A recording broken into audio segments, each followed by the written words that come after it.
The Force screamed. Across Coruscant's endless cityscape, every Jedi in the temple felt it simultaneously, a wrongness tearing through the fabric of reality itself. Not darkness, not light, something other.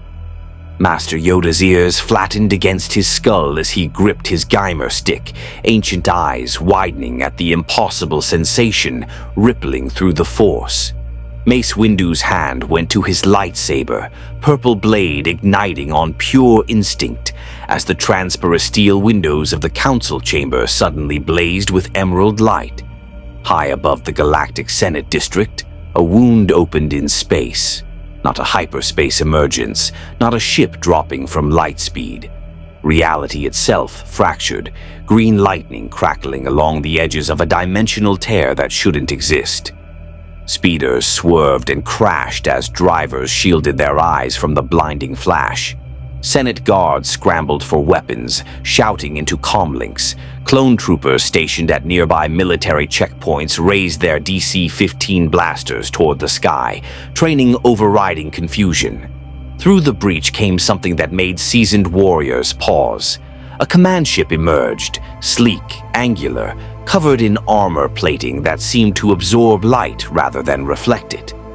Green energy crackled along its hull in patterns that hurt to look at directly, geometric designs that suggested technology far beyond Republic or Separatist engineering. No engine wash, no repulsor glow. It simply existed where it had not been a moment before, hovering 300 meters above the Senate building like a predator surveying prey. Then came the sentries. Dozens of armored figures dropped from the ship's deployment bays, not with jetpacks or grav chutes, but teleporting in bursts of green light. They materialized on rooftops, landing platforms, and transit sky lanes, humanoid warriors clad in suits that resembled nothing in the Republic's databases. White armor with green accents, helmets that concealed their faces entirely, and weapons that crackled with the same reality-distorting energy as their ship. Chancellor Palpatine stood at his office window, watching the invasion unfold with an expression of perfect concerned shock. But behind his aged features, Darth Sidious smiled. This was not his doing, not the Separatists, not any plan he had set in motion, which meant something had entered his galaxy without his knowledge or permission. Unacceptable, but also fascinating.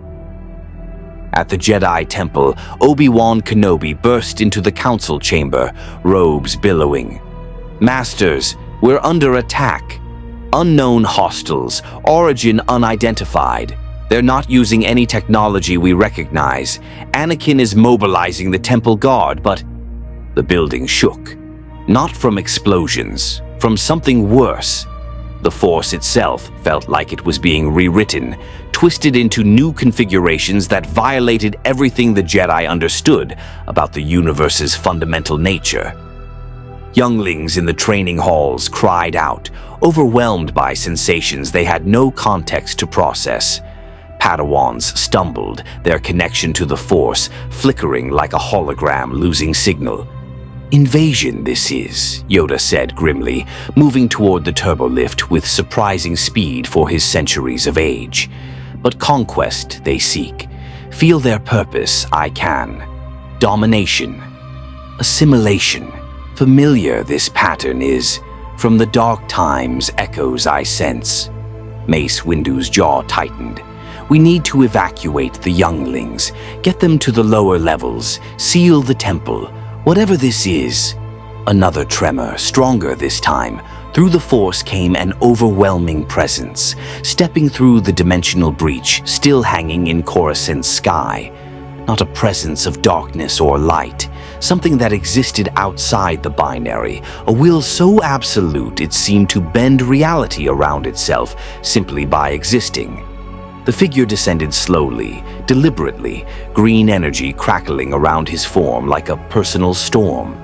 He wore armor unlike anything in the galaxy, primarily white with black accents, a golden chest piece shaped like a shield bearing a dragon emblem, and a helmet with a distinctive horn-like crest. A tattered green sash hung from his waist, and across his back rested a sword whose blade seemed to cut the air itself just by being drawn. His gauntlets bore claw-like fingertips, and his boots touched down on the temple's highest landing platform with absolute confidence. Lord Drakkon had arrived in the Star Wars galaxy, and he was not here to negotiate. Jedi, his voice carried across the platform, amplified by his helmet's systems, but also by something else, a resonance that made the Force itself recoil. Your order ends today. Your republic dies with it. Your galaxy will kneel before the Ranger supremacy, or it will be erased from existence and rewritten without you. Behind him, 50 Ranger Sentries teleported into formation, weapons raised toward the temple entrance where Jedi Knights were already emerging with lightsabers ignited. The Clone Wars had just become infinitely more complicated. If you want to see more characters enter different universes, hit that subscribe button and drop the name of a character and the universe you'd want to see them in down in the comments below. May the Force be with you. The Temple Guard attacked first. 8 elite Jedi warriors clad in traditional golden armor and wielding double-bladed yellow lightsabers charged across the platform in perfect formation. They had defended this temple for generations against Sith assassins, terrorist cells, and dark side cultists. They moved with the Force flowing through them, precognition guiding every strike, their weapons humming with plasma heat that could cut through durasteel like paper. Drakkon didn't move. The Ranger Sentries did. They teleported. Not Force-assisted jumps, but instantaneous repositioning in crackling green flashes. One moment, the Temple Guards were charging towards stationary targets.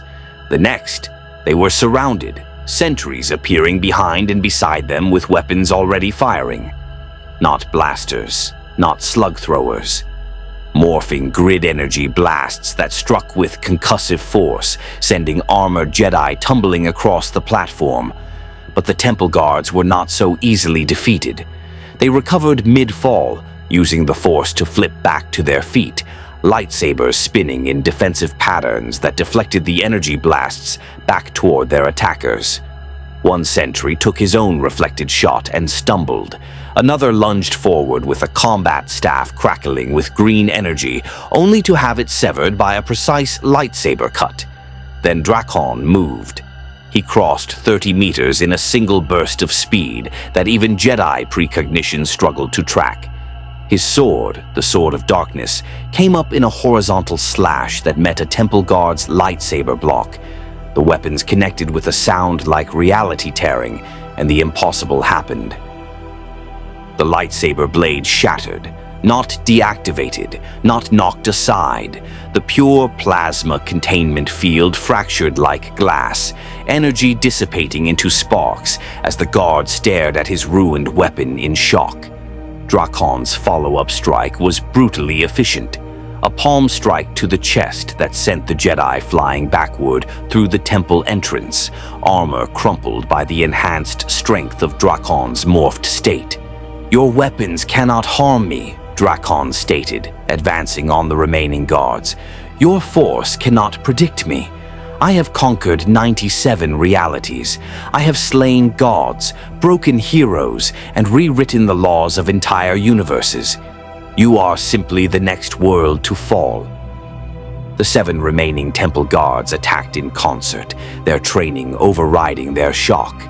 They came at Drakkon from all angles simultaneously, lightsabers weaving a web of plasma that should have been impossible to escape.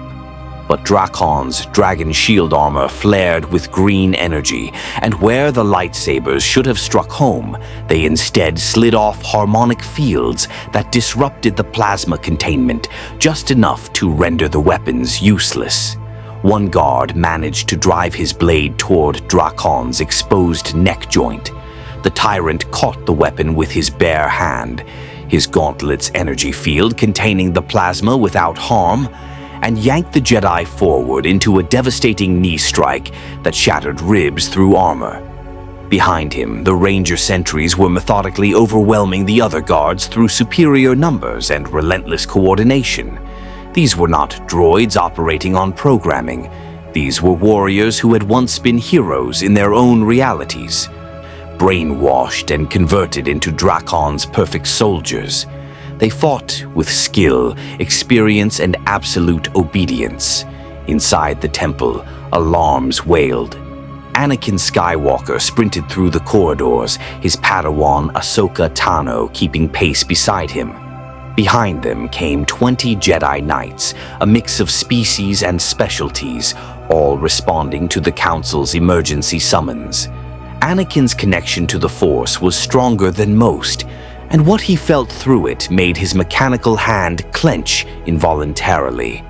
"Master, what is that?" Ahsoka asked, her voice tight with uncharacteristic fear. It's like the Force doesn't know what to do with it. Like it's trying to reject it but can't." "I don't know, Snips," Anakin admitted, his blue eyes hard as Durasteel. "But we're about to find out." They emerged onto the platform to find 7 temple guards down, injured or unconscious. The Ranger Sentries had formed a perimeter, weapons trained on the new arrivals, and at the center of the formation stood Drakkon, his sword resting casually on his shoulder, his helmet's green visor fixed on Anakin with what felt like predatory interest. "The Chosen One," Drakkon's voice carried a note of dark amusement.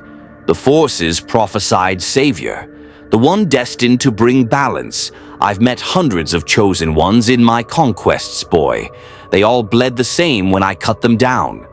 Anakin's lightsaber ignited, the blue blade casting sharp shadows across his face. "I don't know who you are or where you came from, but this is the Jedi Temple. You've made a fatal mistake attacking us here." "Have I?" Drakkon gestured toward the city sprawling below them. "Look at your Coruscant. Already my forces are deploying across your capital. Your Republic is distracted by a war you don't realize is a manipulation. Your Jedi are scattered across a galaxy as generals, not guardians. You are weak, divided, ripe for conquest." The 20 Jedi Knights ignited their lightsabers in unison, a rainbow of blue, green, and yellow blades. The Force swelled around them as they prepared to attack as one.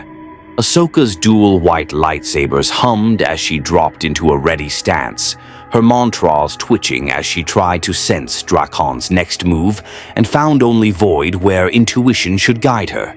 Drakkon raised his free hand and green energy crackled between his fingers.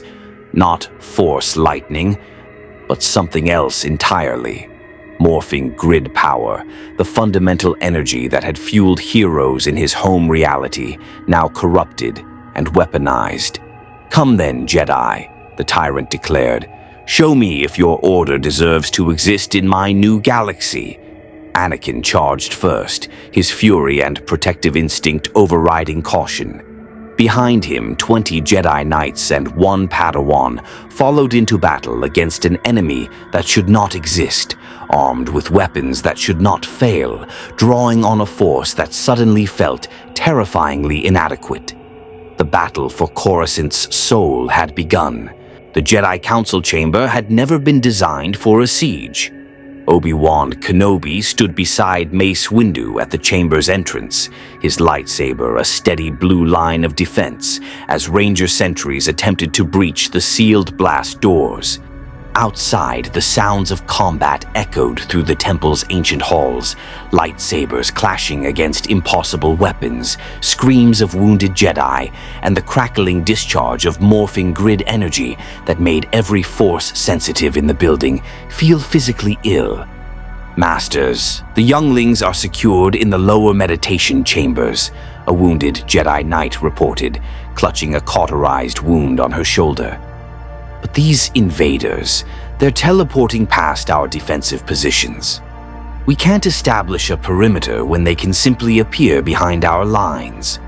Yoda stood at the center of the chamber. His eyes closed, communing with the Force. What he sensed troubled him deeply. This Drakkon was not a Force user, yet he wielded power that rivaled the strongest Sith Lords. The energy he commanded existed parallel to the Force, never intersecting, never vulnerable to the techniques that had defeated darkness for millennia. "A threat beyond the Force he is," Yoda murmured. "Neither light nor dark. Something other. Warn us of this, the prophecies did not." The blast doors buckled inward, not from explosives or cutting torches, but from raw kinetic force that crumpled durasteel like flimsy. Through the widening gap stepped Drakkon, his armor scorched but intact, his sword dripping with energy that caused the very air to shimmer. Behind him came a dozen Ranger Sentries, their formation perfect despite the chaos of battle. And behind them, dragged by 2 sentries, came temple guards in binders, captured, disarmed, defeated. "Jedi Council," Drakkon announced, his voice echoing off the chamber's curved walls. "I am Lord Drakkon, Supreme Ranger of the Morphing Grid, Conqueror of 97 realities, and Sovereign of infinite worlds. Your galaxy is now under my dominion." Mace Windu's purple lightsaber angled toward the intruder. "You have invaded sacred ground, attacked guardians of peace. You will answer for these crimes." "Crimes?" Drakkon laughed, the sound devoid of warmth. "There is no crime when reality itself bends to your will. I do not break laws, I rewrite them. Watch." He raised his hand toward one of the captured temple guards. Green energy surrounded the Jedi, who began screaming as his armor cracked and reformed, its golden color bleeding to white and green. The Force recoiled in horror as something fundamentally wrong occurred. The guard's midi-chlorians were being overwritten, his connection to the Force severed and replaced with something alien. Morphing grid energy flooded his cells, rewriting his biology, his memories, his very identity. When the process finished, the former temple guard rose with mechanical precision, his armor now matching the sentries around him. Where once stood a guardian of the Jedi Order, now stood another of Drakkon's slaves. "No," Obi-Wan breathed, his composure cracking. "That's not possible. You can't just... The Force doesn't..." "Your Force is irrelevant to me," Drakkon interrupted. "I have stolen the powers of Rangers, rewritten the destinies of worlds, and consumed the life force of entire dimensions. Your midi-chlorians are simply another energy source to be assimilated. Every Jedi I capture becomes another sentry. Every Republic soldier I convert becomes part of my army. Your resistance only delays the inevitable." Yoda's ears flattened. "Leave this place you will, or face the full might of the Jedi Order you shall." "I've already faced your order," Drakkon gestured toward the chaos beyond the chamber. "Your chosen one currently bleeds on my platform, his arrogance proving no match for combat experience spanning 97 conquered realities. Your temple guards are being systematically converted or eliminated. And your precious Republic?" He activated a holographic display on his gauntlet, showing feeds from across Coruscant. The Council watched in mounting horror as Ranger Sentries established beachheads throughout the city. Senate guards lay unconscious or converted. Clone troopers engaged the invaders with blaster fire that the sentries' armor simply absorbed. Civilians fled in panic as green portals opened across the planet, depositing more of Drakkon's forces into the capital. "Your Chancellor Palpatine has already attempted to contact me," Drakkon continued, "offering an alliance, promising resources if I target the Separatists instead. Such a typical response from a ruler who thinks himself clever." The tyrant's helmet tilted slightly. "But I sense something in him, a darkness wrapped in deception, almost familiar." Mace Windu exchanged a glance with Obi-Wan. If this Drakkon could sense Palpatine's true nature, it complicated everything.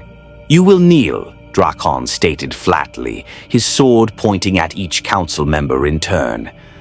"Or I will convert you. One way or another, the Jedi Order serves me or ceases to exist. Choose quickly. My patience for this backward galaxy grows thin." "The Jedi do not kneel to tyrants," Mace Windu declared, his voice resonating with absolute conviction. "We have faced Sith Lords, fought galactic wars, and defended this republic for 1,000 generations. You are simply one more threat to overcome." Drakkon's posture shifted slightly, a warrior recognizing another warrior's challenge. "Then you choose extinction. Unfortunate. I could have used Force users in my multiversal conquest, but if you prefer to be erased..."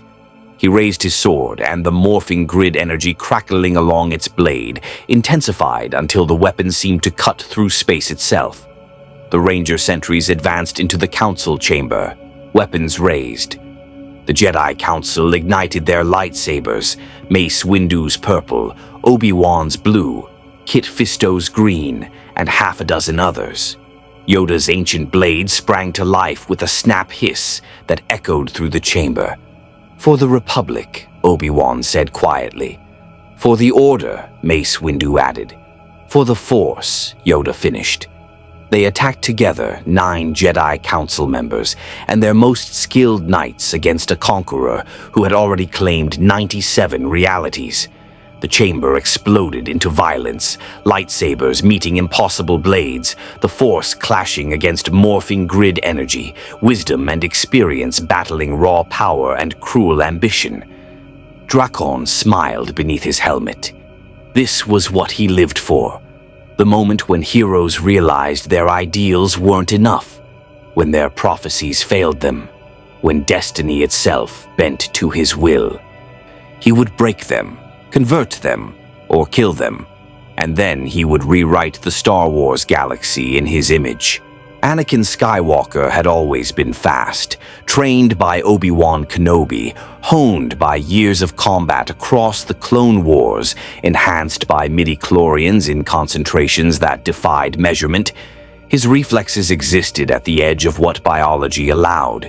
He could sense blaster bolts before they fired, deflect attacks from multiple angles simultaneously, and move with a speed that made him nearly untouchable in single combat. Against Drakkon, it wasn't enough. The Sword of Darkness met Anakin's lightsaber in a shriek of incompatible energies. Where Plasma Blade touched reality-cutting edge, sparks flew in colors that shouldn't exist. Anakin's connection to the Force screamed warnings, but they came fractionally too slow. Drakkon fought not just with skill, but with experience from 97 conquered realities, patterns and techniques that no Jedi training could predict. "You're strong," Drakkon acknowledged, deflecting a strike that would have severed his arm. "Stronger than most, but strength without ruthlessness is weakness dressed in virtue." He spun low, his sword cutting through the platform's durasteel surface like it was air, then rising in an uppercut that forced Anakin to backflip away. Ahsoka darted in from the side, her dual white blades moving in the Jarkai style, trying to exploit the opening. Drakkon caught one lightsaber with his gauntlet's energy field and kicked her square in the chest, sending the Padawan tumbling across the platform. "Ahsoka!" Anakin's fury ignited, his blue blade becoming a blur of strikes that came from every angle. High, low, thrusting, slashing, an assault that would have overwhelmed any opponent. Drakkon met each strike with minimal movement, his sword positioning itself precisely where it needed to be, his armor's energy fields absorbing glancing blows that slipped through his guard. Around them, the 20 Jedi Knights battled the Ranger Sentries. It was not going well. The sentries fought in perfect coordination, covering each other's weaknesses, teleporting to flank opponents who thought themselves safe. A Zabrak Jedi named Eth Koth found himself surrounded by 3 sentries who attacked in synchronized strikes that his precognition couldn't track simultaneously. He fell with a cry, stunned but alive. Alive meant convertible. A female Togruta knight watched in horror as green energy enveloped her fallen comrade, beginning the horrific transformation process. She lunged to intervene, only to be intercepted by 2 more sentries whose staffs crackled with morphing grid power. "No, Eth, fight it. Remember your training." But there was nothing to fight. The conversion wasn't a battle of wills, it was a rewriting of fundamental biology.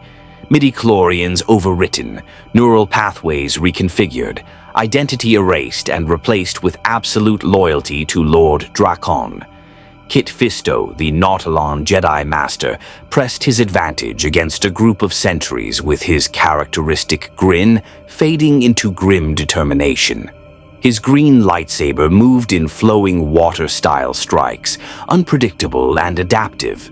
He managed to disarm 1 sentry and force-push 2 others off the platform's edge. Drakkon noticed. "Impressive," the tyrant commented, still dueling Anakin. "Your aquatic friend has skill. Sentry 7. Sentry 12. Disengage and convert him." The 2 sentries teleported instantly to Kit Fisto's position. He sensed them coming, spinning to defend, but they weren't attacking to kill. One fired a net of green energy that entangled his limbs, disrupting his connection to the Force. The other struck him with a specialized weapon that pulsed with conversion energy. Kit Fisto's eyes widened as he felt his midi-chlorians beginning to change, his cells being rewritten. "No!" Ahsoka screamed, scrambling back to her feet. She threw one of her lightsabers like a spear toward the sentries. It spun through the air with force-guided precision, and Drakkon plucked it out of the air with his free hand. He examined the white blade with clinical interest. Interesting construction, pure crystal, no synthetic corruption. "You purified these from an Inquisitor's weapon, didn't you?" He looked at Ahsoka with something almost resembling respect. "Resourceful. You've already learned that the Jedi Order's teachings are insufficient, that survival requires adaptation." "Give it back," Ahsoka demanded, calling her second lightsaber to a ready position. "Take it." Drakkon tossed the weapon back to her casually. "You'll need both to die with dignity." Anakin roared and unleashed a force push of staggering power, the kind of raw telekinetic force that could crush speeders or shatter stone. Drakkon's armor flared green, energy fields redirecting the invisible assault around him. He stood immovable, his boots mag-locked to the platform, his morphing grid power creating a counter-pressure that made the air itself howl. "The Force is strong in you, Skywalker," Drakkon observed, "but I've fought Force users before, conquered a reality where they called themselves mystics, another where they were god warriors. Your techniques are impressive, but ultimately limited by your Jedi philosophy." He advanced, his sword cutting through the Force push like it wasn't there.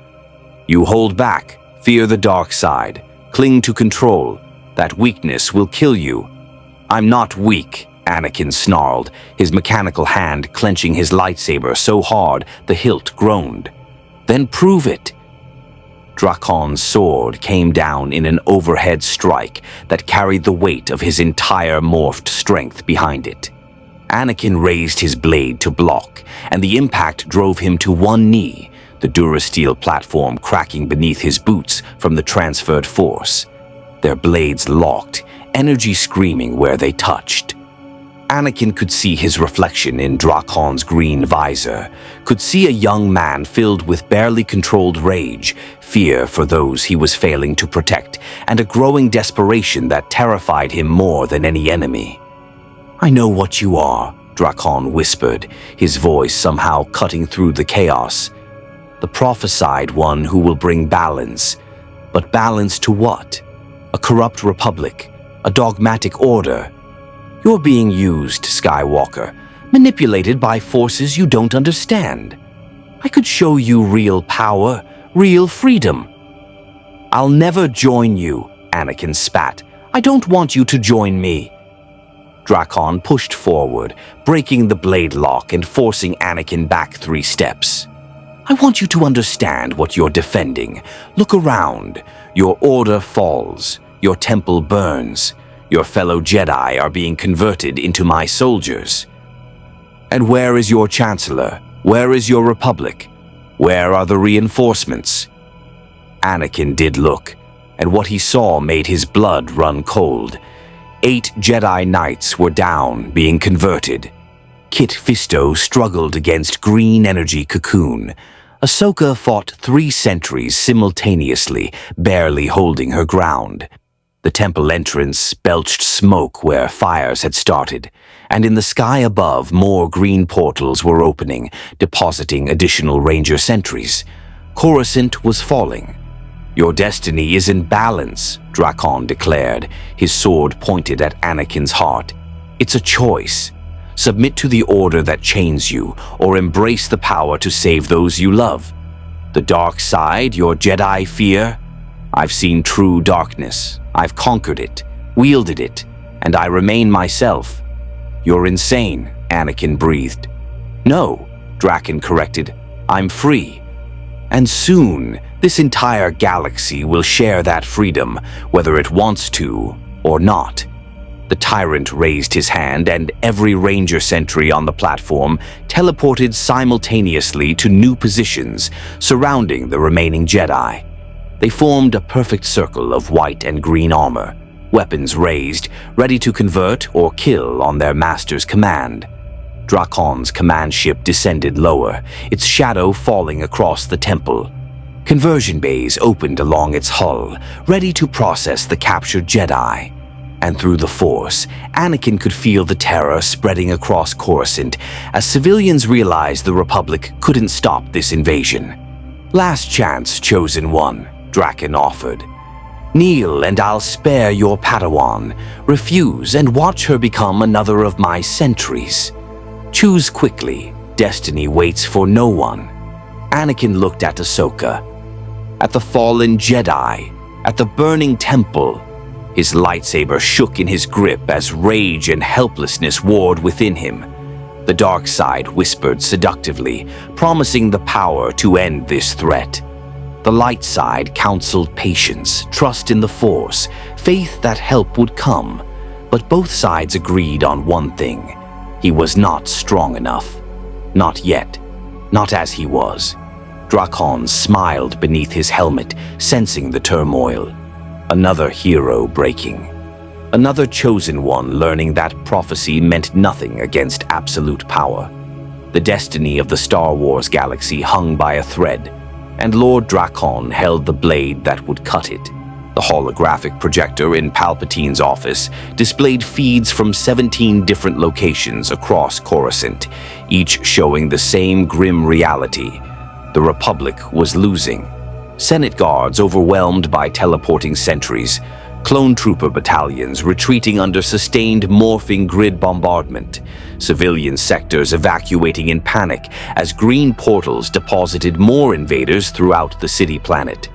And at the Jedi Temple, the symbol of 1,000 years of peace, smoke rose from burning chambers, while armored figures converted captured guardians into obedient soldiers. Most troubling, Chancellor, Admiral Yularen reported via hologram, his weathered face tight with frustration. Our naval forces can't get a weapons lock on their command ship. Every targeting computer registers it as not there, like it exists slightly out of phase with our reality. And the Jedi?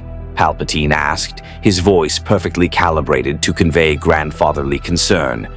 Fighting bravely, sir, but their numbers dwindle by the hour. This enemy, they don't kill the Jedi. They transform them. It's unlike anything we've encountered. Palpatine dismissed the Admiral and turned to stare out his viewport at the distant temple. Behind his aged features, Darth Sidious seethed with cold fury. Someone had invaded his galaxy, disrupted his carefully orchestrated war, and dared to threaten his manipulation of Anakin Skywalker. This Lord Drakkon was either the greatest threat to his plans in decades, or the most useful tool he'd never anticipated.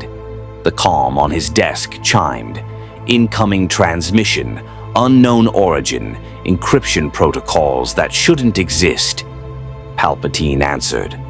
Drakkon's armored visage appeared, those green visors seeming to bore directly into the Chancellor's soul. Chancellor Palpatine, the tyrant greeted. Or should I say, Darth Sidious, Dark Lord of the Sith. Palpatine's expression didn't change, though internally alarm bells screamed. I'm afraid I don't understand what you... Don't insult me with deception, Drakkon interrupted. I've conquered 97 realities. I've seen every variant of hidden ruler manipulating their subjects. You reek of dark power wrapped in false benevolence. Your Force signature is split. The kindly Chancellor in public, the Sith Lord in shadow. Clever, but transparent to someone who's overthrown 1,000 governments. Sidious let the mask slip just slightly. His eyes flashed yellow for a heartbeat. You are perceptive, and foolish to reveal you know. Am I? Drakkon leaned back, utterly relaxed. You're orchestrating this Clone Wars conflict from both sides. Separatist leader Dooku is your apprentice. The clone army obeys your hidden protocols. You're engineering the Jedi's destruction while consolidating power. It's an elegant plan. He paused. It's also ruined. I've disrupted your carefully balanced war. The Jedi Council now faces an enemy they can't defeat, which will make them desperate. Desperation breeds mistakes. And Anakin Skywalker, your intended apprentice, is currently on his knees before me, choosing between submission or watching his Padawan converted. Sidious's hands clenched beneath his desk. You know entirely too much. I've seen your pattern play out in 12 different realities. Sometimes the Sith win. Sometimes the Jedi discover the truth. Sometimes both orders destroy each other and something worse rises. Drakkon's head tilted. But I'm offering you a choice, Sidious, an alliance. You want the galaxy under your rule. I want access. Pathways to other realities through your galaxy's unique hyperspace lanes, resources to fuel my multiversal conquest. We need not be enemies. And if I refuse, then I convert you like any other obstacle. Your Force powers are impressive, but I've defeated Force users before. Your lightning will fail against my armor. Your precognition cannot track morphing grid energy. Your manipulation is meaningless when I can rewrite biology itself. Drakkon leaned forward. But alive, you're useful. Dead, you're merely another converted sentry. Choose wisely, Sidious considered. Every strategic instinct screamed that Drakkon was too dangerous to ally with, too powerful to trust. But the Sith way was to use any tool available, then discard it when convenient. And if this tyrant wanted access to hyperspace for dimensional travel, that could be controlled, monitored, eventually turned against him. A temporary arrangement, Sidious proposed carefully. You cease your assault on Coruscant. I grant you access to Republic resources and hyperspace coordinates. In exchange, you target separatist strongholds, weaken Count Dooku's forces, create chaos that I can use to justify emergency powers. Acceptable, Drakkon said immediately. Too immediately. I'll withdraw from the temple, but I keep my converted Jedi, and Skywalker, he's coming with me. Absolutely not, Sidious snapped. The Chosen One is essential to your plans, not to mine. Drakkon's voice went flat, dangerous. I'm not your tool, Sidious. I'm offering partnership because it's convenient. But make no mistake, I could convert this entire planet by week's end if I chose.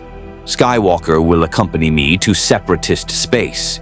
He'll see what real war looks like when you're not playing both sides. And when I return him, the tyrant smiled beneath his helmet. He'll be much more amenable to questioning the Jedi Order's authority. Sidious wanted to refuse, wanted to unleash the full power of the dark side on this arrogant invader. But pragmatism won. If Drakkon broke Anakin's faith in the Jedi while leaving the physical body intact, it actually accelerated his plans. And if the tyrant died fighting separatists, well, that solved multiple problems.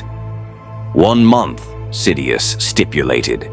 You have 1 month to demonstrate your usefulness. If you prove more trouble than asset, this alliance ends. 1 month, Drakkon agreed. More than enough time to remind this galaxy that prophecy is meaningless against sufficient power. The transmission ended.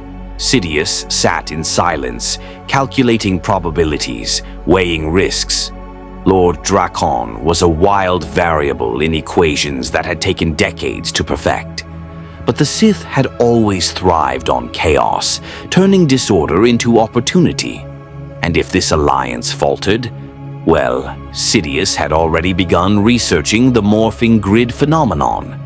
Understanding an enemy's power source was the first step to stealing it. After all, Sith Lords were very good at stealing power. At the Jedi Temple, Drakkon's sentries began withdrawing in organized formations, teleporting back to their command ship.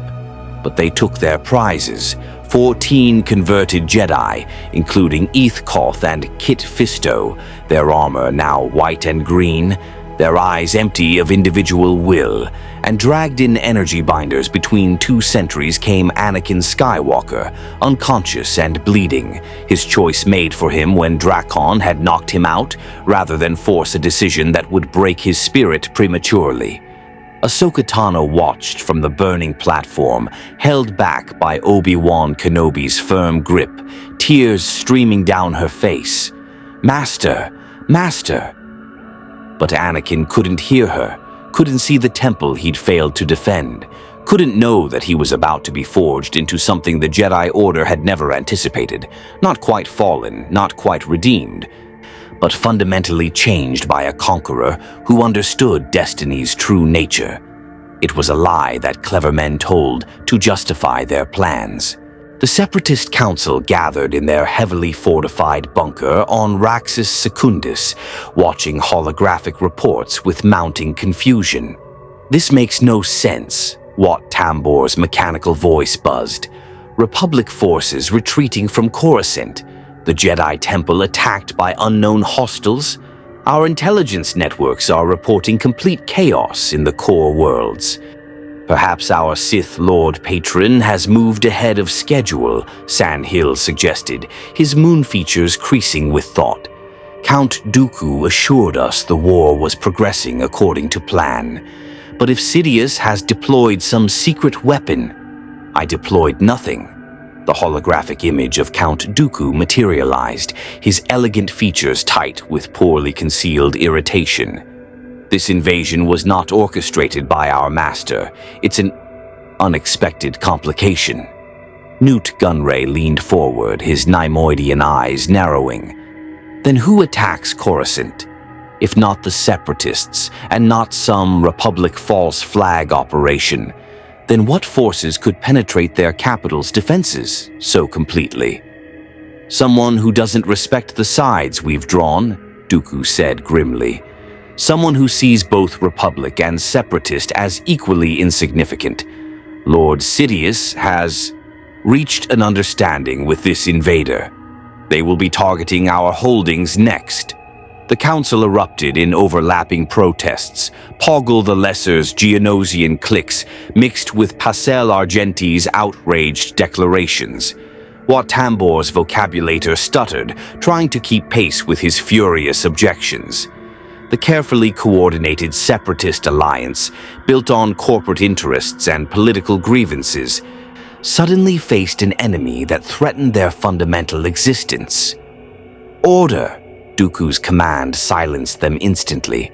"This Lord Drakkon commands technology beyond Republic or Separatist capability. His forces can teleport, convert captured enemies into loyal soldiers, and their weapons penetrate lightsaber defenses. But he is not invincible.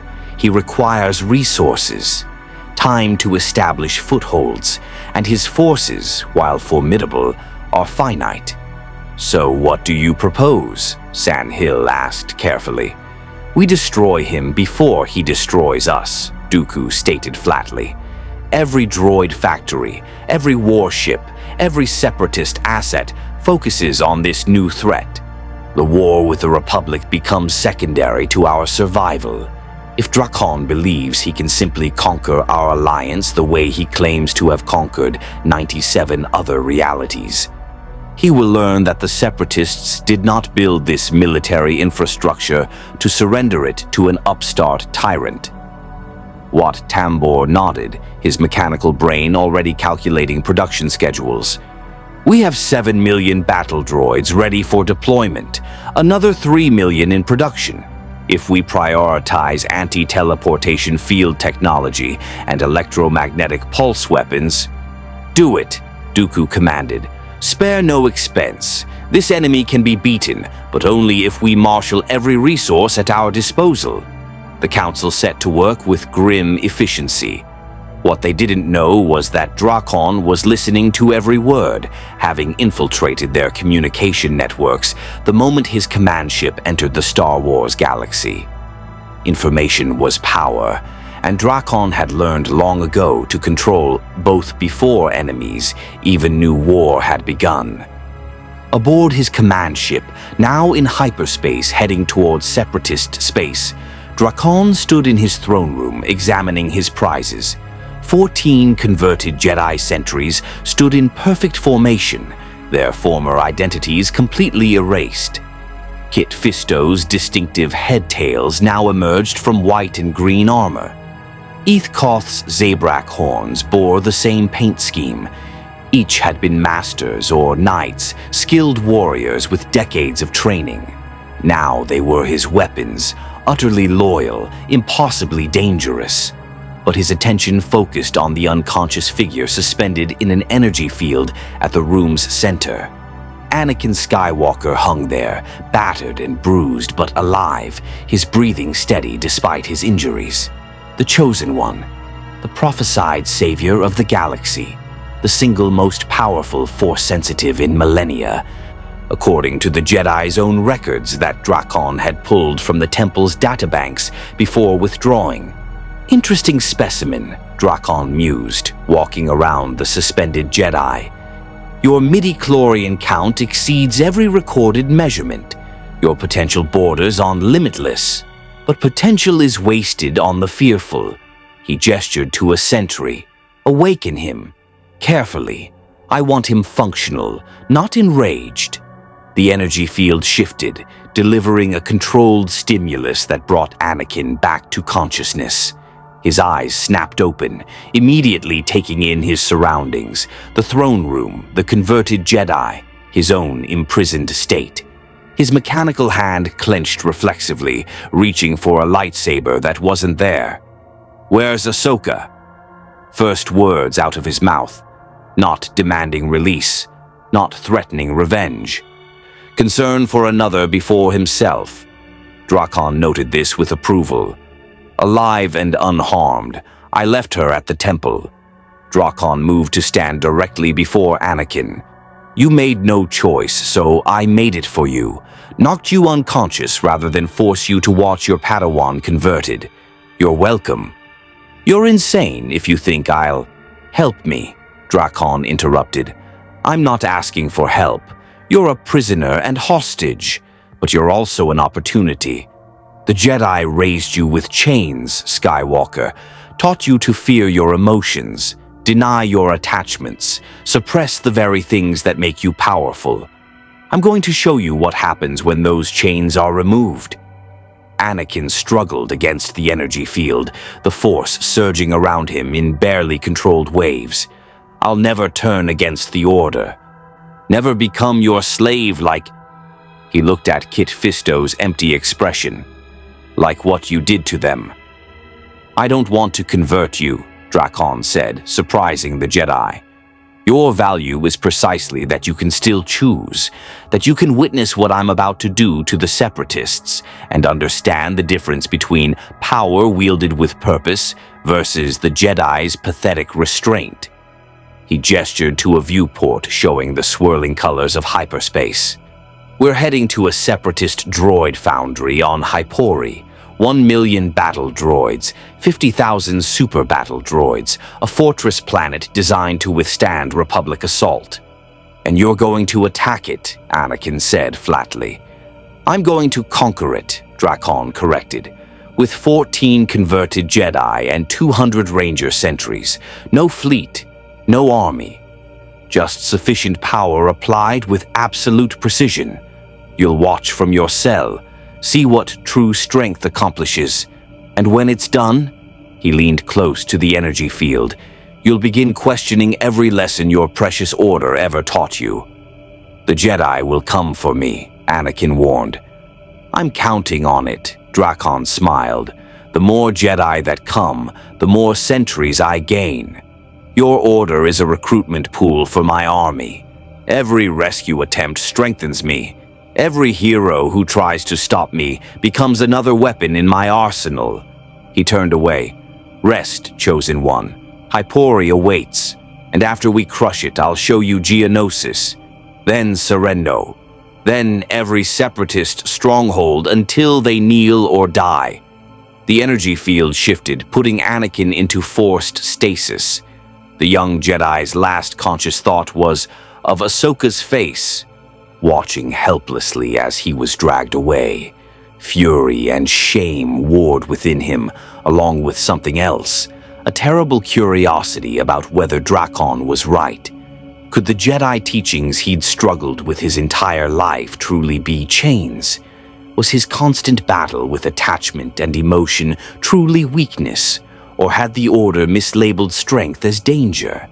These questions followed him into darkness, planting seeds that would grow into terrible doubts. Drakkon watched the suspended Jedi with satisfaction. Breaking heroes wasn't about torture or conversion. It was about making them question their foundations, making them see alternatives to the paths they'd been forced to walk. Once doubt took root, corruption followed naturally, not corruption to darkness. That was Sidious's clumsy approach. No, corruption to pragmatism. To understanding that power existed to be used, that morality was subjective, that destiny was a lie that prevented greatness.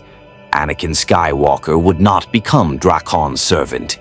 He would become something far more dangerous, a Jedi who'd learned to think like a conqueror while believing he remained righteous. The perfect chaos to unleash upon Sidious's carefully ordered plans.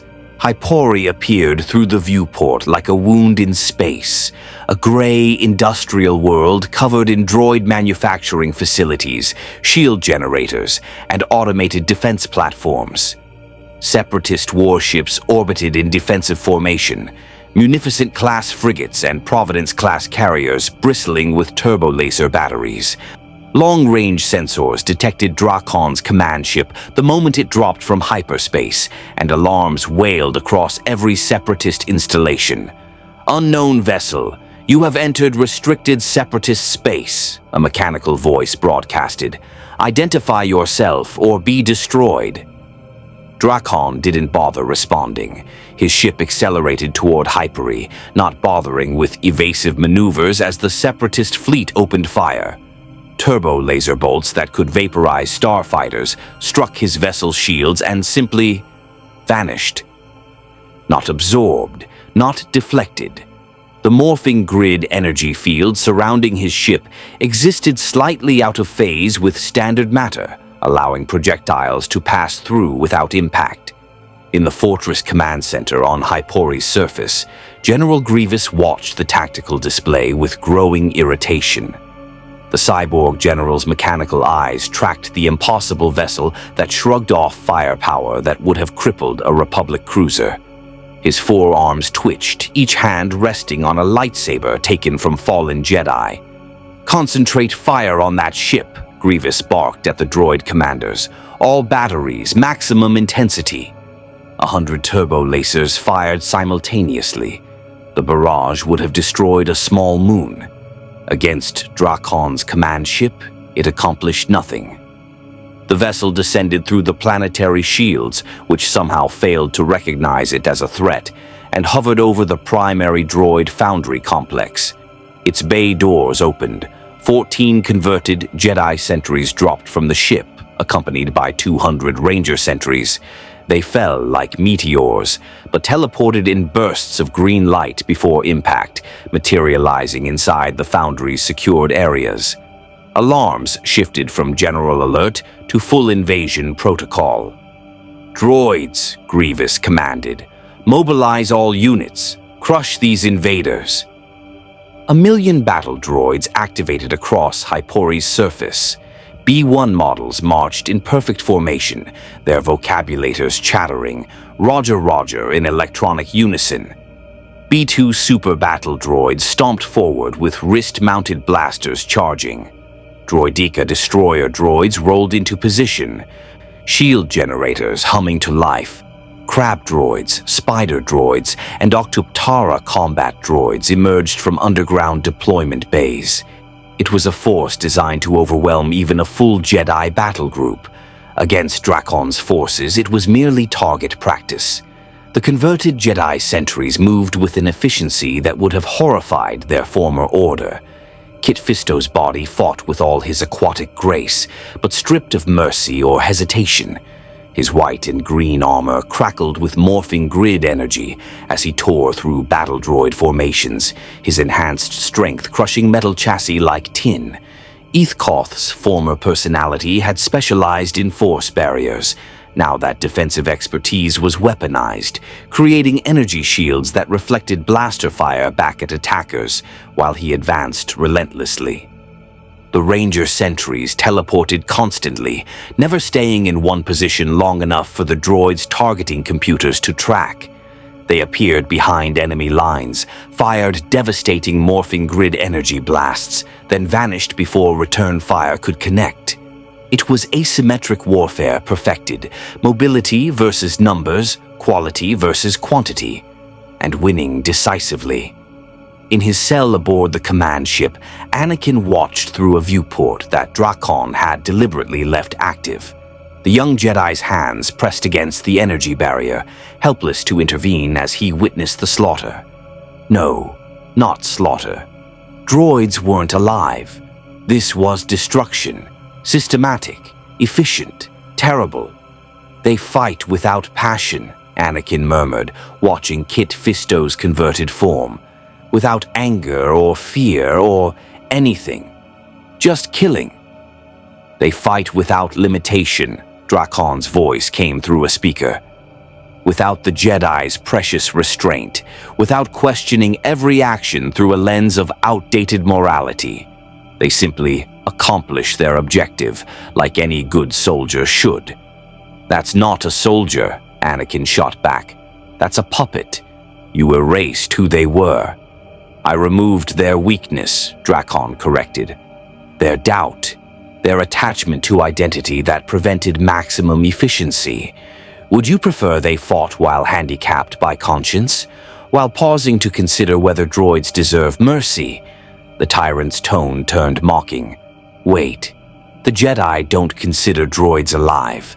So really, my sentries are just doing what the Jedi already accept, destroying machines without remorse. Or does your order draw moral distinctions based on convenience?" Anakin didn't answer because he couldn't.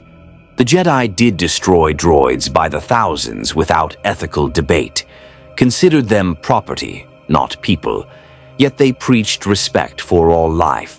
The contradiction had bothered him before, but he'd pushed it aside. Now Drakkon dragged it into painful focus. On Hypori's surface, General Grievous entered the battle personally. The cyborg general was a whirlwind of death, 4 arms wielding 4 lightsabers simultaneously, his enhanced speed rivaling Jedi Masters. He carved through Ranger Sentries with surgical precision, his tactical programming identifying weaknesses in their formation and exploiting them ruthlessly. "Finally," Grievous growled, his mechanical voice dripping with satisfaction. "Worthy opponents. Come then, face the Jedi killer." 3 converted Jedi sentries engaged him simultaneously. Their coordination was perfect, striking from 3 angles, forcing Grievous to defend on all fronts. But the cyborg was designed specifically to combat Force users, his processing speed allowing him to track multiple opponents, while his 4 arms created a defensive sphere of spinning plasma blades. Then the sentries did something no Jedi would do. They teleported. One moment they attacked from ground level. The next, one materialized above Grievous, another behind, the third below. 3 lightsabers thrust simultaneously at angles the cyborg's programming hadn't anticipated. Grievous's shields flared, absorbing 2 strikes, but the third punched through his shoulder joint, severing mechanical tendons. Impossible! Grievous backflipped away, 2 arms hanging useless. Jedi don't teleport. We're not Jedi, the converted Kit Fisto stated in a monotone voice devoid of his former warmth. We're sentries, and you're in the way. The battle shifted. Grievous was formidable, but he'd trained to fight opponents bound by Jedi philosophy. Opponents who wouldn't teleport behind him for kidney strikes. Opponents who'd engage honorably rather than exploit every tactical advantage. The converted sentries had no such limitations. They fought like Drakkon, with absolute pragmatism and 0 mercy. Within minutes, General Grievous was in full retreat, his remaining arms dragging his damaged body toward an escape shuttle, while sentries pursued relentlessly. The legendary Jedi killer, architect of 1,000 Republic defeats, fled before enemies that used to be his prey. Drakkon watched from his ship with satisfaction. Your General Grievous is formidable, but he was trained to defeat Jedi philosophy, not Jedi abilities weaponized properly. Another victory for pragmatism over idealism. This isn't victory, Anakin said quietly. It's just brutality with better tactics. As opposed to the Republic's brutality with worse tactics, Drakkon challenged. How many clones have died in this war, Skywalker? How many sentient beings, because you do consider clones alive, unlike droids, have been thrown into meat grinders across the galaxy? At least my methods are efficient. I don't waste lives on moral posturing. The argument hit harder than Anakin wanted to admit. He'd seen clone casualties, watched brothers die following orders that Jedi generals issued.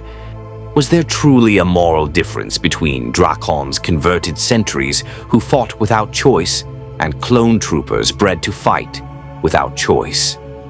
Both were manufactured soldiers. Both served masters who'd decided their purpose at birth. The doubt grew deeper. On Hippori, the last droid defenses fell. The foundries now belonged to Lord Drakkon. His sentries moved through the facilities, beginning the process of converting production lines to manufacture equipment compatible with morphing grid energy. Within days, this world would be churning out weapons for his multiversal conquest, and the Separatist Alliance would be powerless to stop it. Count Dooku arrived at Hippori too late. His solar sailor dropped from hyperspace to find the Separatist stronghold already flying Drakkon's colors, white and green banners replacing the Separatist insignia. The foundries hummed with activity, but their production had been completely redirected. Munificent-class frigates hung dead in orbit, their systems infected with morphing grid viruses that rendered them inoperable. And at the landing platform where he'd once commanded droid armies stood a single figure in familiar armor. Lord Drakkon waited like a teacher expecting a particularly slow student. Dooku descended his boarding ramp with measured dignity, his curved lightsaber hilt resting in his palm, but not yet ignited. Behind him came 200 destroyer droids, their shield generators active, weapons primed. It was a show of force meant to intimidate. Against Drakkon, it felt pathetically inadequate. Count Dooku, Drakkon greeted. Darth Tyrannus, the Sith apprentice who believes himself master. Sidious's tool, pretending to lead the Separatists while serving your Dark Lord's agenda. It must exhaust you, maintaining so many deceptions? You know a great deal for an outsider, Dooku replied coolly, his cultured voice betraying no emotion. But knowledge without wisdom is merely trivia. You've conquered one minor foundry, impressive for a pirate, insignificant in a galactic war. Minor? Drakkon gestured to the facilities behind him. Hypori produces 1/7 of the Separatist droid army. With it in my control, your manufacturing capacity is crippled. But I'm not interested in military statistics. He took a step forward. I'm interested in you, a Jedi who fell to the dark side, who rejected the Order's limitations, who understands that power should be used, not feared. We have more in common than you realize. I served the Sith, Dooku stated, not jumped-up warlords from alternate realities. You serve Palpatine, Drakkon corrected, who treats you as disposable, who's grooming Anakin Skywalker as your replacement, who will kill you the moment your usefulness expires. I've seen this pattern play out in a dozen realities. The master who promises power while hoarding it. The apprentice who believes they'll eventually ascend, not realizing the game is rigged. The tyrant's helmet tilted. But I'm offering you something your Sith Lord never will. Genuine partnership. I need someone who understands this galaxy's politics. You need someone who can actually deliver the future you've been promised. Dooku's eyes narrowed. You're attempting to turn me against Lord Sidious. I'm attempting to show you the truth, Drakkon said. Sidious doesn't want you to succeed. He wants you to fail spectacularly enough to justify his emergency powers. The Clone Wars is theater, Dooku. You're playing a role in someone else's ascension. But with me, you could genuinely rule, reshape this galaxy according to your vision. No more pretending, no more serving. For a moment, just a moment, Dooku considered it. He was no fool. He'd sensed Sidious's intentions, felt the Dark Lord's attention shifting toward younger, more powerful apprentices. Anakin Skywalker represented everything Dooku had once been, gifted, conflicted, ripe for corruption. If he remained Sidious's apprentice, his future was death, betrayed like every Sith apprentice before him. But if he joined Drakkon, would that be any different? Trading one master for another? I decline your generous offer, Dooku said, his voice like silk over steel. The Sith way is clear. Power through victory, dominance through strength. I will defeat you, take your technology, and present it to my master as proof of my worth. Predictable, Drakkon sighed. I offered you escape. You chose the chains you know. Very well. He raised his hand and the 200 destroyer droids behind Dooku suddenly shifted, their sensors flickering. Their shield generators died, their weapons powered down. Did you really think I'd let you bring weapons to our negotiation without compromising them first? Dooku's lightsaber ignited instantly, its red blade casting bloody shadows. So this was always ambush. This was always a test, Drakkon corrected, drawing his sword of darkness. To see if you possessed the intelligence to abandon a sinking ship. You failed. Now you fight. Count Dooku was one of the finest duelists in the galaxy. Trained by Yoda himself, master of Makashi form, wielder of the dark side's power. His curved lightsaber was designed for elegance and precision, perfect for dueling other Force users. He defeated dozens of Jedi Masters, killed countless opponents, and stood as one of the most dangerous combatants alive. Against Drakkon, he lasted 7 seconds. The tyrant moved with speed that bypassed Dooku's precognition entirely. Force visions showed possibilities, but morphing grid energy didn't register in the Force. Dooku's blade came up to block an attack he predicted, and Drakkon wasn't there. The sword of darkness slashed from an impossible angle, cutting through the Count's guard and scoring a hit across his shoulder that burned through his cape and into flesh. Dooku staggered, calling on the Force to augment his speed. He launched a flurry of attacks, precisely angled thrusts and cuts that represented a lifetime of mastery.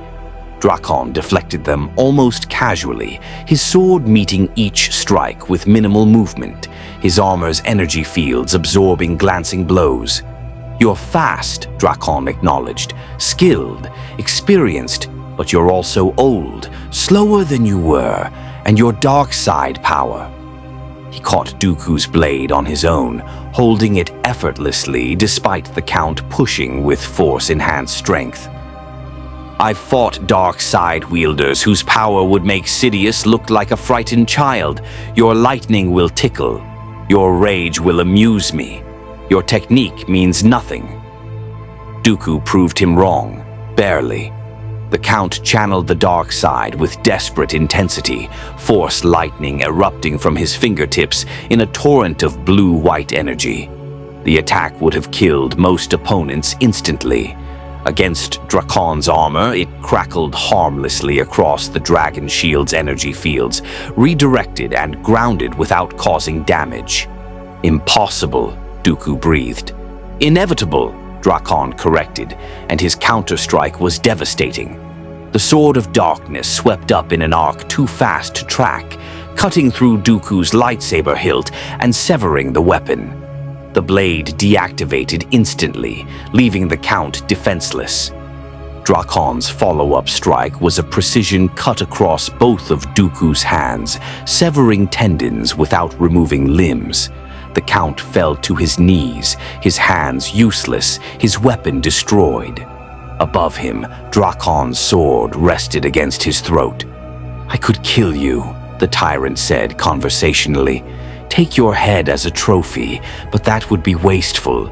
You're valuable, Dooku, a fallen Jedi, a Sith apprentice, a man who's already proven he'll abandon his principles for power.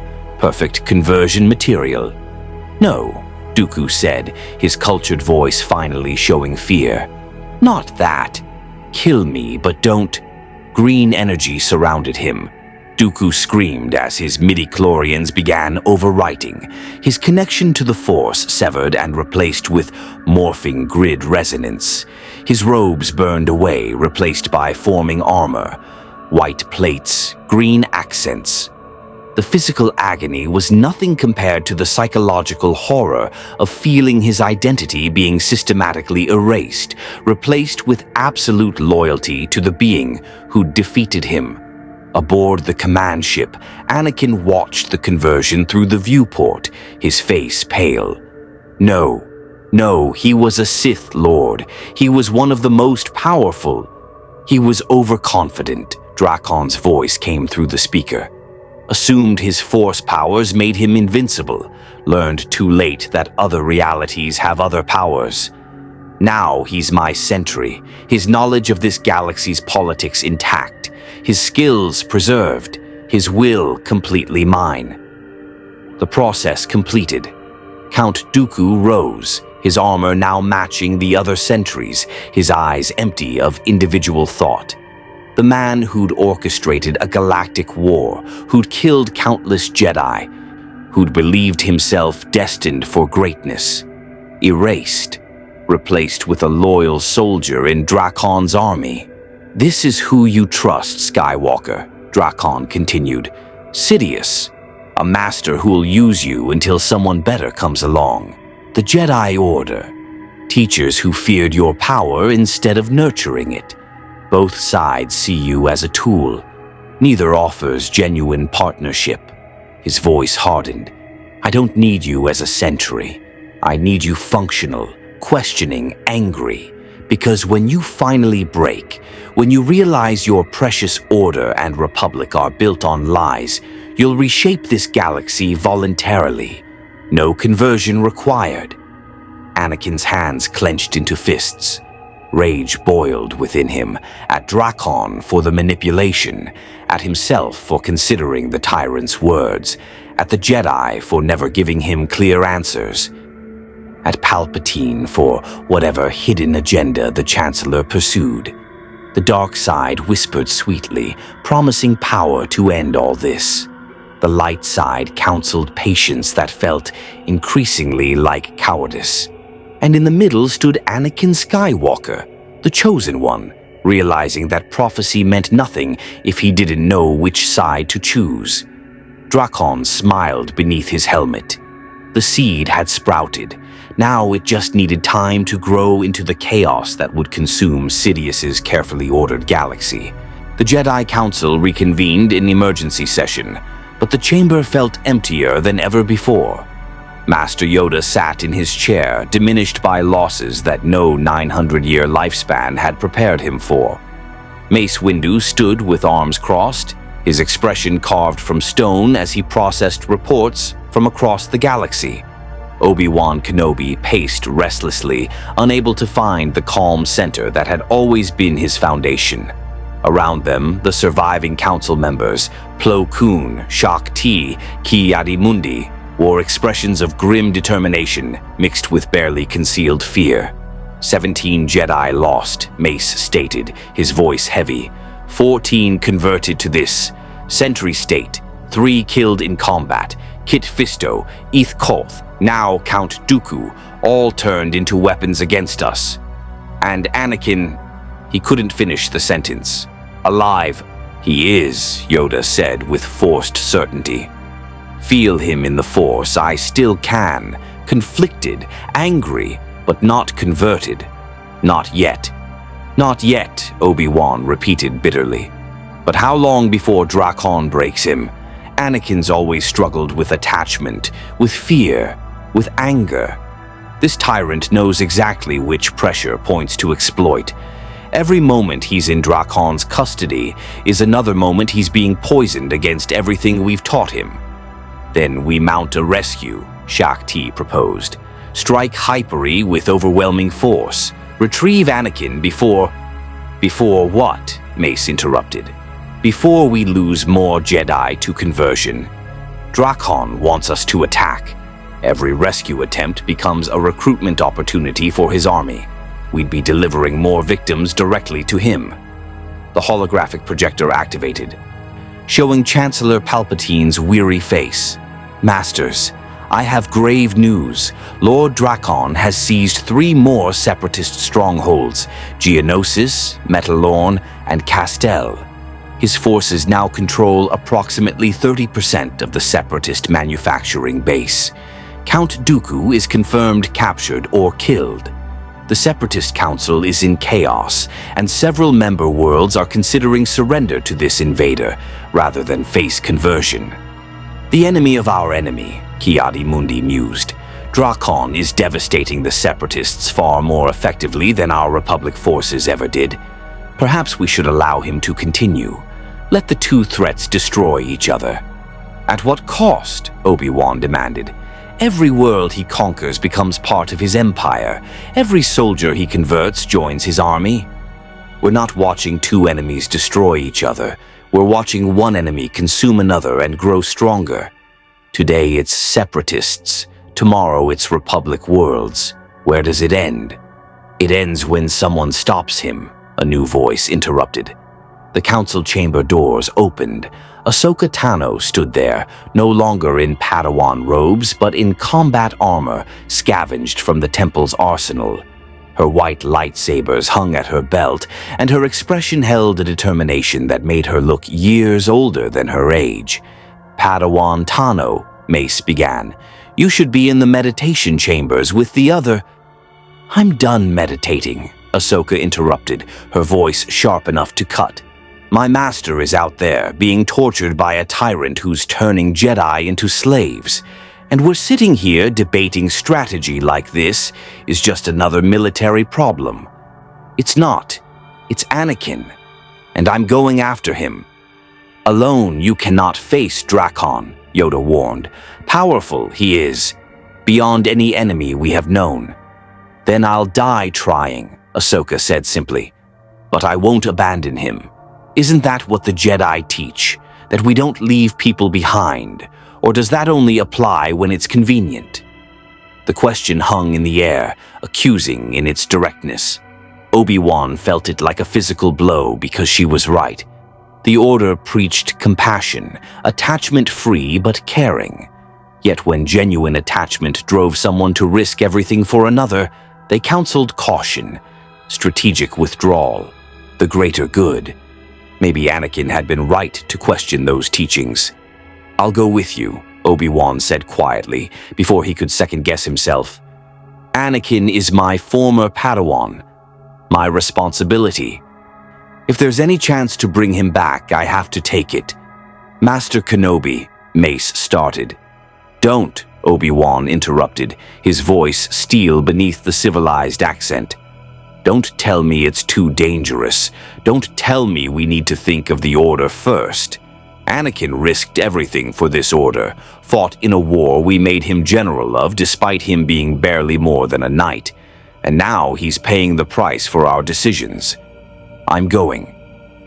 Mace studied his fellow council member, then nodded slowly.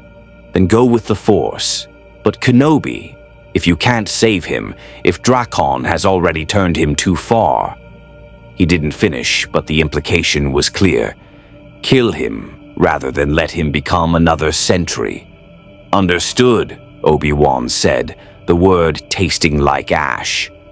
Ahsoka and Obi-Wan left the council chamber together, Master and former Padawan united in desperate purpose. Behind them, Yoda closed his eyes, feeling the Force shift in disturbing patterns.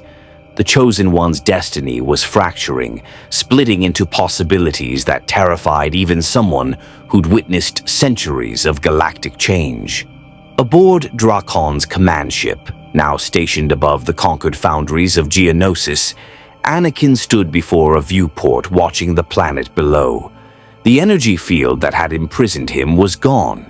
He was free to move about the ship, his lightsaber returned to him, no guards restricting his movement. It was the cruelest prison Drakkon could have designed, because Anakin could leave, could steal a shuttle and escape. But doing so would mean abandoning the converted Jedi, leaving them as Drakkon's weapons. Kit Fisto, who'd taught him advanced lightsaber techniques. Eth Koth, who'd shared meditations on patience during the war's darkest hours. Even Count Dooku, who'd been an enemy but was still once a Jedi, still deserving of rescue. Anakin couldn't save them and escape. The conversions were irreversible as far as he could determine, and Drakkon knew it. Knew that Anakin's compassion would keep him here more effectively than any prison cell. "You're still here," Drakkon observed, entering the observation deck. He'd removed his helmet, revealing a face that looked disconcertingly human. Strong features, dark hair, eyes that held the weight of conquering 97 realities. "I thought you'd have attempted escape by now, tried to free my sentries, done something heroic and futile." "I'm thinking," Anakin said quietly, about how you're right." The admission came hard, each word feeling like betrayal. "The Jedi did fear my power, did try to limit me. The Council never fully trusted me, always held me at arm's length. And the Republic," he gestured at the conquered worlds below. "Palpatine orchestrates this war from both sides. You said it, I've suspected it, and now Dooku's conversion probably proved it. Everything I've fought for is built on lies."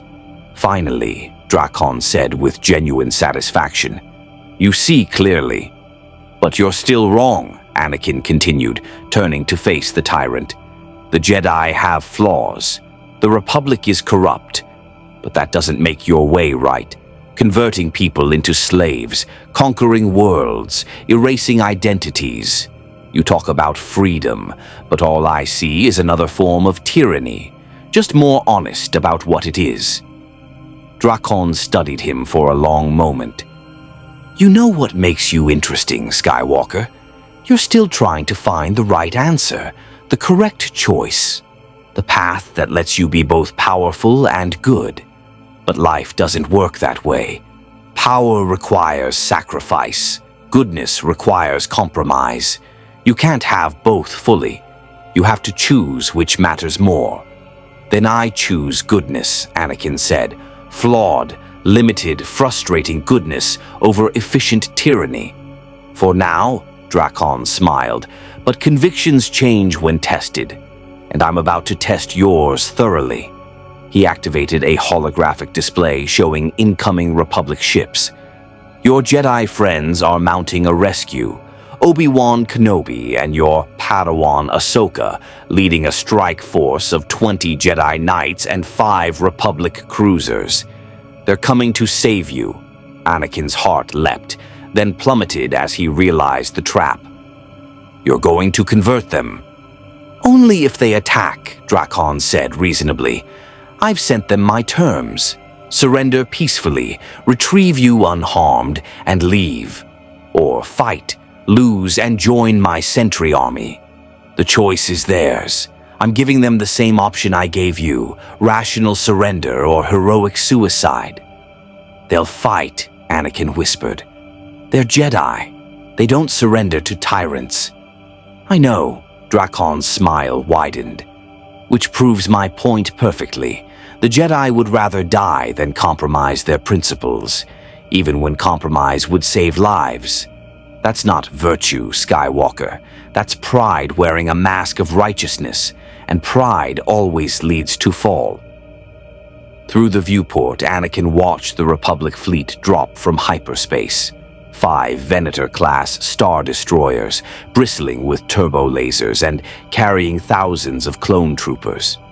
Starfighters launched in precise formations, ARC-170s and V-wings establishing a perimeter.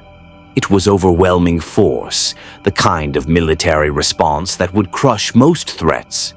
Against Drakkon, it was just more victims waiting to be harvested. Stop this, Anakin pleaded. You've made your point. You've proven you can beat us. Just let them take me and leave. No more conversions, no more sentries, please. Drakkon considered the request with what seemed like genuine thought. Then he shook his head. I can't, because this isn't about proving I can win. It's about proving the Jedi way leads only to death. Your friends need to learn that lesson. And you... He placed a hand on Anakin's shoulder, the gesture almost paternal. You need to watch them learn it. Need to see what happens when idealism meets reality. Only then will you truly understand why I do what I do. I'll stop you, Anakin said, his hand moving to his lightsaber. No, Drakkon replied calmly. You won't, because stopping me means abandoning them to their fate. And you're the chosen one, aren't you? The one who brings balance, the hero who saves everyone. His voice turned mocking. So try, Anakin Skywalker. Try to save your master, your Padawan, and my sentries all at once. Try to find the perfect solution that rescues everyone. And when you fail, when you're forced to choose who lives and who gets converted, you'll finally understand that prophecy is a lie and destiny is whatever the powerful make it. Anakin ignited his lightsaber, blue blade casting sharp shadows across his anguished face. Drakkon drew his sword of darkness with languid ease. Around them, the ship's interior hummed with anticipation as 2 philosophies prepared for final collision. Outside, the Republic fleet advanced toward the command ship, unaware that they weren't mounting a rescue. They were delivering themselves into the jaws of a trap that would fundamentally reshape the Chosen One's understanding of the Force, the Jedi, and his own terrible purpose. The Battle of Geonosis was about to begin, and no matter who won, the Star Wars galaxy would never be the same. The Republic fleet opened fire first. Turbo laser batteries unleashed torrents of emerald energy that would vaporize asteroids. Proton torpedoes streaked through space in spiraling patterns designed to overwhelm point defense systems. Ion cannons discharged electromagnetic pulses meant to disable enemy vessels. It was coordinated firepower from 5 star destroyers simultaneously, enough destructive power to level a planetary capital. Drakkon's command ship absorbed it all without visible damage. The morphing grid energy shields didn't just deflect attacks. They existed in a state of quantum flux that made conventional weapons phase through without impact. Only energy that resonated at specific frequencies could penetrate, and the Republic didn't know those frequencies existed. Their most advanced weapons were technologically centuries behind what Drakkon had stolen from 97 conquered realities. "Increase firepower," Clone Commander Cody ordered from the bridge of his flagship. "Concentrate all batteries on their command deck." The barrage intensified. Hundreds of turbo laser bolts converged on a single point. For 3 seconds, the command ship's shields flickered, showing the first sign of stress. Then Drakkon's vessel returned fire, not with turbo lasers or missiles, with reality manipulation. Green energy lanced from the command ship's weapons arrays, striking the nearest Venator-class destroyer. Where it hit, Durasteel hull plating didn't explode or melt. It changed. Molecular structures rewrote themselves, armor becoming brittle composite that crumbled under its own weight. Shield generators transformed into non-functional sculptures.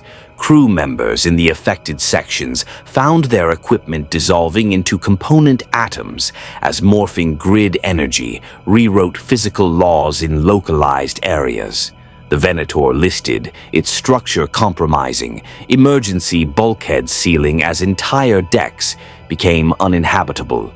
Clone troopers evacuated in escape pods, their training overriding panic. But the ship itself was dying, not from damage, but from fundamental transformation into something that couldn't sustain life. "All ships, evasive pattern Omega," Admiral Yularen commanded from the fleet flagship. "Don't let those beams hit you. Starfighters, attack run on their weapon arrays." 200 ARC-170 starfighters dove toward the command ship, their pilots executing evasive maneuvers that would have impressed even Anakin Skywalker. They strafed the vessel's surface, proton torpedoes impacting with precision that should have crippled any ship. But again, the phase-shifted shields rendered the attacks useless. Then Ranger Sentries teleported into the fighter formations. They appeared in bursts of green light, materializing directly in front of cockpits or beside starfighters in impossible positions. Their weapons fired at point-blank range, shredding fighters before pilots could react. Dozens of ARC-170s exploded in the opening seconds, their debris creating a hazard field that forced the remaining fighters to break formation. Among the attacking Jedi, Obi-Wan Kenobi stood in the hangar bay of his command ship, watching the battle deteriorate with growing horror. He'd known this would be difficult. He hadn't anticipated it would be impossible. "Master Kenobi," Ahsoka said urgently, her lightsabers already ignited. "We need to board that ship now, before more of our forces are destroyed." "Boarding a vessel we can't damage against an enemy who converts captured Jedi," Obi-Wan stated flatly. "This is suicide, Ahsoka." "It's Anakin," she shot back. "Since when do we calculate odds before doing the right thing?" She had him there. The Jedi way was supposed to be about courage in the face of overwhelming darkness. But watching the battle, Obi-Wan wondered if there was a difference between courage and foolishness. If Drakkon was right that their principles were really just pride. "All Jedi prepare for boarding action," Obi-Wan commanded into his calm, pushing doubt aside. "We go in fast. Retrieve Anakin and withdraw before they can coordinate a response. May the Force be with us." 20 Jedi Knights gathered in the hangar, a mix of species and specializations, each one a skilled warrior. Masters of various lightsaber forms, experts in Force techniques, veterans of the Clone Wars who'd survived countless battles. They boarded L8 gunships and launched toward Drakkon's command ship with clone trooper support, their vessels weaving through the space battle's chaos. They never made it. Halfway to their target, the gunships simply stopped. Not from damage or mechanical failure, their controls ceased responding. Engines still fired but produced no thrust. Maneuvering jets activated but created no directional change. It was as if space itself had locked them in place. "What's happening?" a Jedi Knight named Isla Secura demanded, her blue skin paling as she felt something wrong in the Force. "Tractor beam," the clone pilot reported, "but not like any I've encountered. It's not pulling us, it's just holding us. We're completely immobilized." Through the gunship's viewport, they watched as Ranger Sentries teleported onto their hulls. Green energy cut through the sealed doors like they were paper. The sentries entered in perfect coordination, weapons raised, moving with military precision that left no room for error. The Jedi ignited their lightsabers and fought. The gunship's interior became a whirlwind of plasma blades and energy blasts. Obi-Wan moved like water, his Sor-Su form creating an impenetrable defense that deflected every shot. Ahsoka fought with Jar Kai aggression, her twin blades spinning in patterns that cut down 2 sentries in the opening exchange. Aayla Secura used the Force to crush a sentry's armor, buying precious seconds. But there were too many, and they kept teleporting in reinforcements. A sentry appeared behind Obi-Wan and fired at point-blank range. Only his Force-enhanced reflexes saved him, spinning to deflect the blast into the gunship's wall. But the moment of distraction let another sentry fire a containment net that wrapped around his limbs, energy fields disrupting his connection to the Force. "Master!" Ahsoka tried to reach him, but 3 sentries intercepted her. She fought brilliantly, her training and natural talent letting her hold her own against superior numbers. But 1 sentry managed to clip her shoulder with an energy blast, and the stunning effect dropped her to 1 knee. In the other gunships, similar scenes played out. Jedi Knights fought with everything they had, but against enemies who could teleport, who felt nothing in the Force, who coordinated with inhuman precision. It wasn't enough. One by one, the Jedi fell, not killed, captured, ready for conversion. Aboard Drakkon's command ship, Anakin watched it all through the viewport, his hands pressed against the transparasteel so hard his knuckles turned white. "Stop this! Stop this!"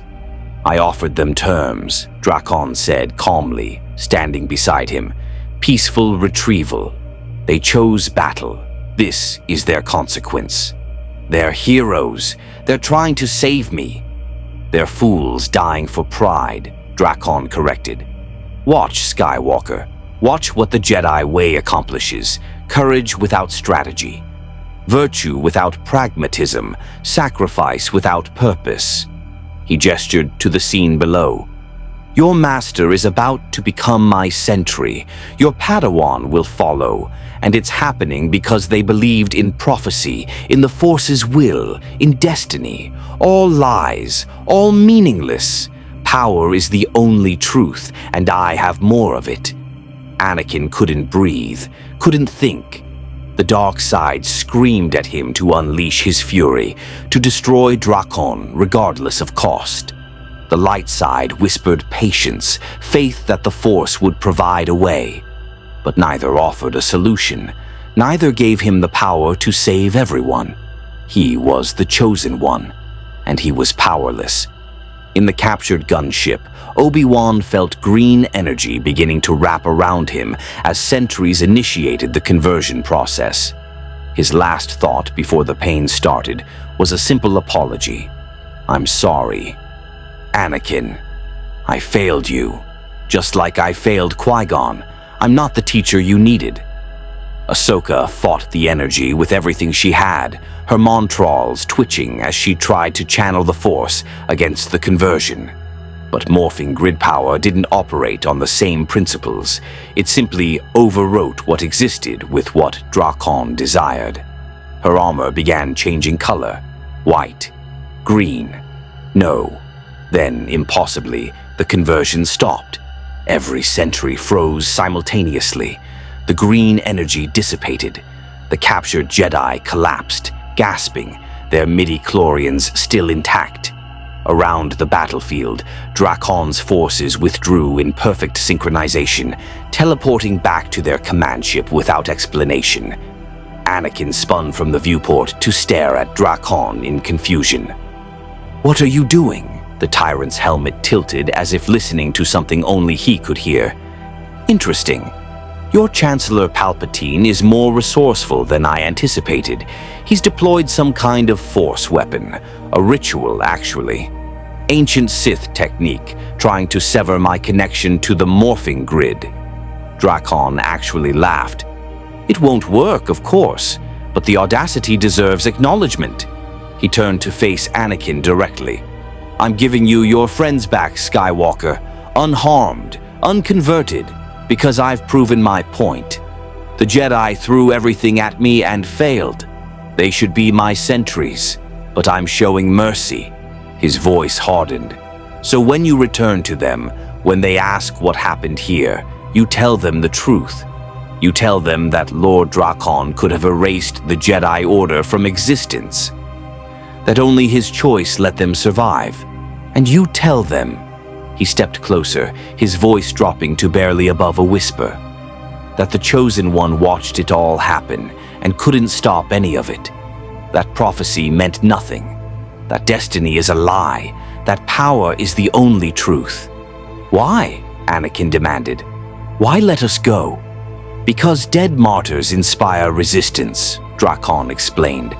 "But defeated heroes who survive spread something far more useful: doubt.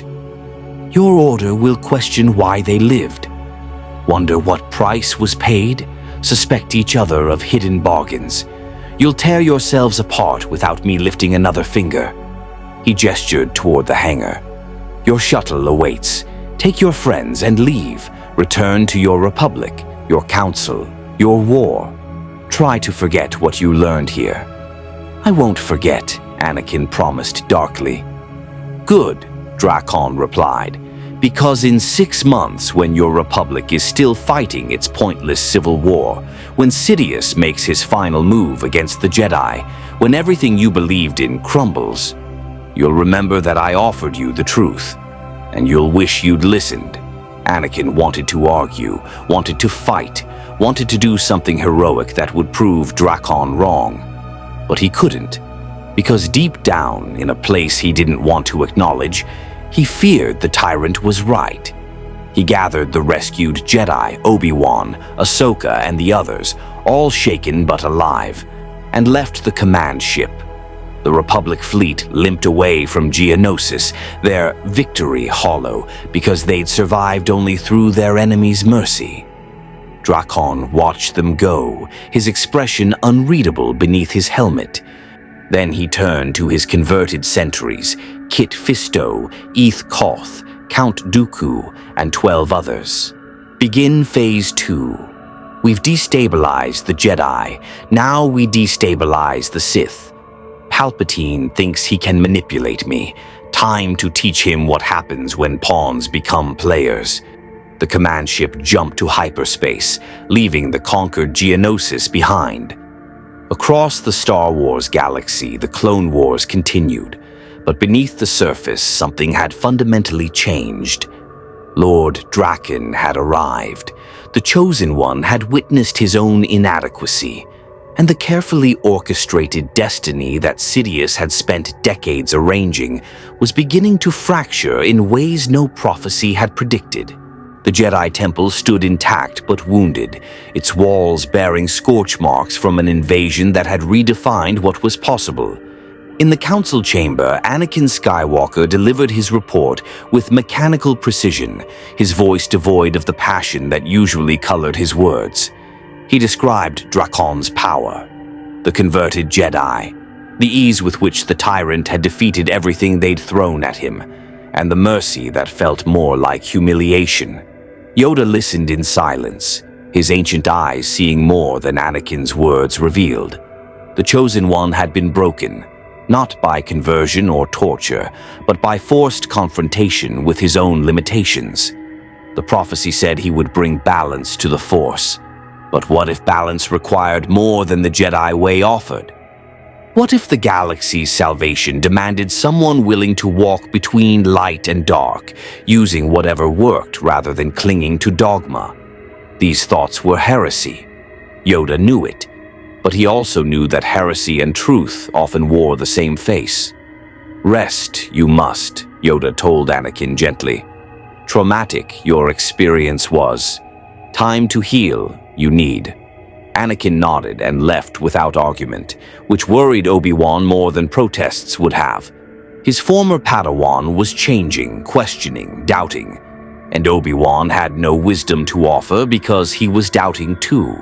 Across the galaxy, in his office on Coruscant, Palpatine reviewed reports on Lord Drakkon's activities with growing concern. The tyrant had withdrawn from Republic space after the Geonosis confrontation, but he'd established footholds on 17 former separatist worlds. His converted army grew daily, and his morphing grid technology remained completely beyond Sidious's ability to counter or control. The Sith Lord had faced many threats in his long manipulation of galactic events, but Drakkon was different. An outside context problem that existed beyond the rules of the game Sidious had spent decades perfecting. The tyrant couldn't be seduced by promises of power because he already had more power than the Sith could offer. He couldn't be manipulated through fear because he'd conquered 97 realities and knew no fear. And he couldn't be destroyed because his technology made conventional warfare irrelevant. Sidious smiled despite his concern. Challenges made victory sweeter, and he'd already begun researching ancient Sith techniques that might prove effective against morphing grid energy. If Drakkon thought himself beyond the Force's reach, he would learn that the dark side had depths even a multiversal conqueror couldn't fathom. The game continued. 3 players now instead of 2, Jedi, Sith, and Conqueror, all maneuvering for control of a galaxy that didn't realize its destiny was no longer its own. In the unknown regions aboard his command ship, Lord Drakkon stood before a massive holographic display showing the entire Star Wars galaxy. White and green markers indicated his conquered territories. Blue marked Republic space. Red marked Separatist holdings. And scattered throughout were purple markers, locations of interest where the morphing grid resonated with something else, something unexpected. "Analysis complete," a sentry reported. "The Force is not a single unified field. It has convergence points. Nexuses of power that predate the current civilizations. 7 locations of extreme concentration." Drakkon studied the markers. Mortis, Malachor, Moraband, Ilum, Tython, Exegol, and one uncharted location in the deep core that radiated power unlike anything his sensors had encountered. "Interesting," he mused. "This galaxy has secrets, Force-related phenomena that might actually pose a threat to morphing grid manipulation. We'll need to investigate. Secure these locations before Sidious discovers them." He turned to his converted Count Dooku sentry. "You have knowledge of Sith artifacts. Which location is most dangerous?" "Exegol," the sentry responded in monotone. "Ancient Sith stronghold, rumored to contain technologies that manipulate life and death itself. The Emperor's mentor discovered it through dark side rituals." Drakkon smiled. "Then that's where we go next. If this galaxy has weapons that can threaten me, I'll claim them before they can be used. And if Sidious has contingencies there," his hand clenched into a fist, "I'll rewrite them." The command ship turned, its destination set for the unknown regions and the dark secrets waiting there. Behind it, the Star Wars galaxy continued its war, unaware that destiny itself had been hijacked by a conqueror who believed prophecy was weakness and power was the only truth. Anakin Skywalker stood in the Jedi Temple's meditation chamber, unable to find peace. Drakkon's words echoed through his mind, mixing with Palpatine's subtle encouragements, with Obi-Wan's well-meaning limitations, with his own desperate need to be strong enough to save everyone he loved. The chosen one, the prophesied savior, the balance bringer. But what if balance didn't mean light triumphing over dark?